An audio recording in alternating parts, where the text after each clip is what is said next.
Et restons toujours dans ces élections législatives en passant à la rubrique « Expliquez-nous ». On vient de le voir, la participation est nettement plus faible que l'élection présidentielle qui s'est tenue il y a 7 semaines. Pourtant, elle est considérée comme un troisième tour, un enjeu important donc pour les citoyens.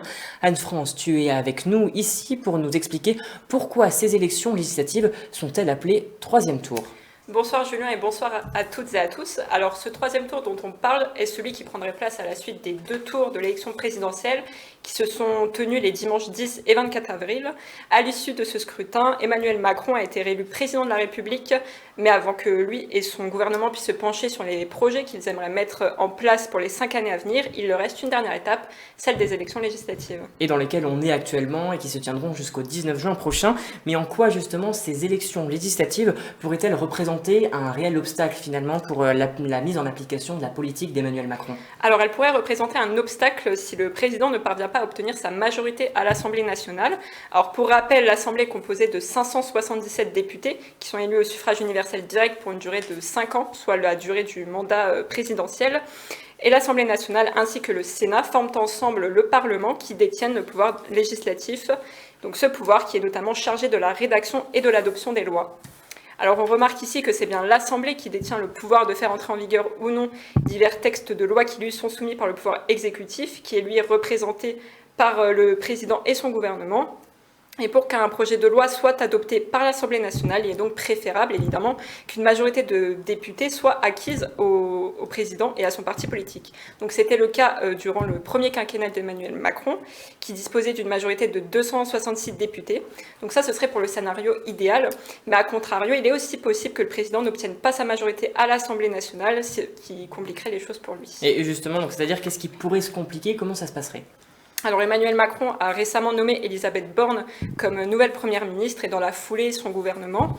Mais pour l'instant, ce gouvernement n'a pas de réelle marge de manœuvre puisque les députés doivent encore être élus aujourd'hui et la semaine prochaine.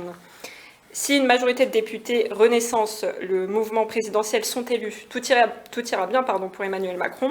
En revanche, si ce n'est pas le cas et que la majorité de députés à l'Assemblée nationale provient d'un autre parti politique, alors Emmanuel Macron se verra contraint de nommer un nouveau Premier ministre qui serait issu donc de ce parti de l'opposition, ce qui conduirait à une cohabitation. Et donc ce serait une situation qui ne serait pas inédite finalement dans l'histoire politique française? Oui, en effet, puisque la dernière cohabitation remonte au premier mandat de Jacques Chirac, qui a débuté en 1995, puisqu'en 1997, il a dû nommer comme Premier ministre Lionel Jospin, qui était étiqueté Parti socialiste. Très bien. Eh bien, on voit du coup dans ton argumentaire que le rôle des députés est un rôle important et crucial dans la conduite de la politique de l'État.